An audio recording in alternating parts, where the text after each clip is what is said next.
Sizlere bugün bir ürün tanıtacağım. İçinde her türlü anahtarın olduğu bir pense. Daha önce açmıştım ve biraz elimi kestim. Ne yazık ki.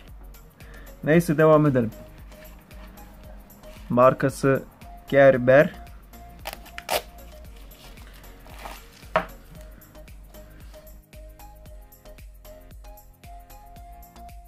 Bunları atarım bir kenara. Ürünümüz bu. Çok güzel bir pense. Bu internette ne olarak geçiyor? Çoklu pense olarak geçiyor.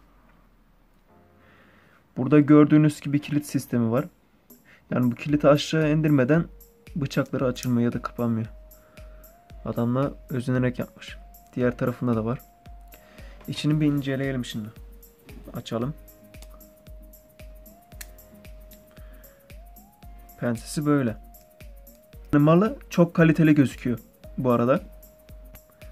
Bir bakalım kabloyu kesebilecek mi?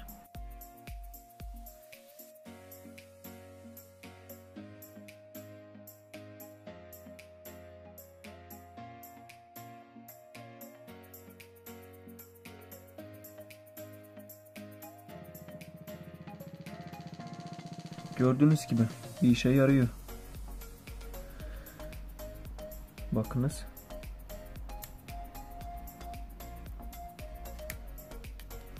Neyse.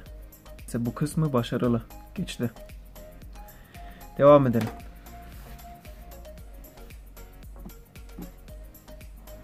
Şu an ise bıçak kısmına geçelim. Bakalım ne kadar keskin. Gördüğünüz gibi bıçakı bu. Yani ucu fazla sivri değil.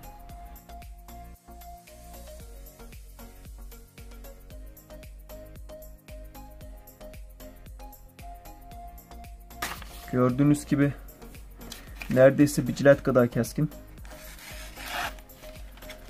Dokunmadan kesiyor. Bakınız.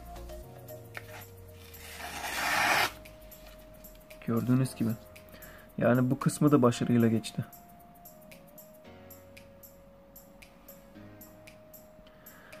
Şimdi ise diğerlerini test edelim. Bu kilit sistemi böyle çalışıyor. Buraya bastırıyorsunuz. Sonra bıçağı aşağı çekebilirsiniz. Ya bastırmadan da edebilirsiniz de ama bıçak için sağlıklı olmaz. En iyisi şurayı bastırın, böyle aşağı kilidini açın. Sonra yukarı geri kaldırırsınız. Bu normal düz tornavidaya benziyor. Şurasında muhtemelen kapak açacağı var. Bundan da bildiğiniz gibi normal vidaları falan açabilirsiniz. Bu tarafıyla. Neyse devam edelim. Ama adamlar bu arada gerçekten çok sağlam yapmışlar. Öyle dandik bir mal değil. İşte bu da tornavida. Şuradan görebilirsiniz zaten. Öbürküsü düz. Bu ise yıldız. Yani bunu zaten denemeye gerek yok. Bundan direkt fark ediliyor ki işe yarar bu. Bunda da aynı kapak açacağı var. Şimdi devam edelim.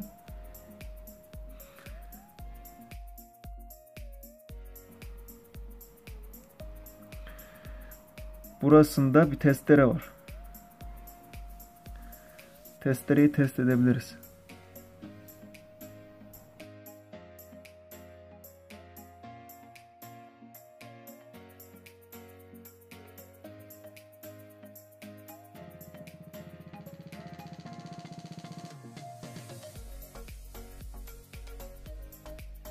Zaten demin testereyle kesmiştim. Yani burasıyla açarken. Neyse devam edelim. Şimdi ise diğer tarafına bakalım. Kapatalım.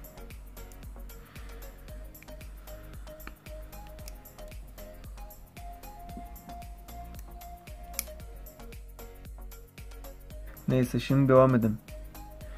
Bu tarafında testere gibi de ama normal bir tırtırlı bıçak. Bu tarzda videoları sevdiyseniz bolca like atın ki ben de bu tarzda videolara devam atayım. Neyse.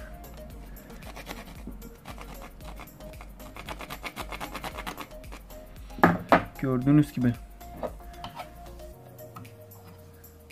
Bu da bayağı keskin. Bak. Şu arasındakini şimdi bu tarafıyla kestim. Devam edelim. Kapatalım. Şimdi ise bu normal bir kapak açıcı. Hatta uç tarafını bıçak yapmışlar. Keskinletmişler. İki türlü kapak açıcı var. Bir gazoz için, bir diğeri de başka bir şey için, onu bilmiyorum. Neyse. Biraz daha geniş ağızlı. Devam edelim.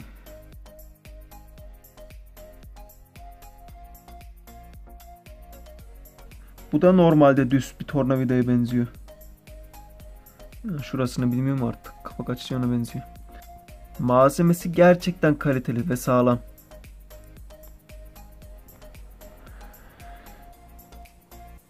İşte bu yıllardır duruyordu. Demek videosunu çekmek bugüne nasipmiş. Buraya ise ip falan bağlıyorsunuz. Mesela nasıl düşünebilirsiniz? Ben bunu kapattım mesela. Şu şekilde. Bununla belinize falan bağlayabilirsiniz rahatça. Videonun bitmesine yakın, sonunda son kısmına geçtik. Bu gördüğünüz ise ufak bir makas. Bunu da hemen test edelim. Bayağı iyi kesiyor, sağlam, kullanışlı. Tamam. Bu tarzda videolar gelmesini istiyorsanız bu videoya bolca like atın. Bu ürünü almak isterseniz markasını yazarak internetten bulabilirsiniz. İnternete Gerber Suspensiyon yazarak bulabilirsiniz. Çok like gelirse bu tarzda videolardan devamını çekmeyi düşünüyorum. Bunun daha bir ufak modeli var. Onu da size tanıtabilirim sonradan. Hadi görüşmek üzere.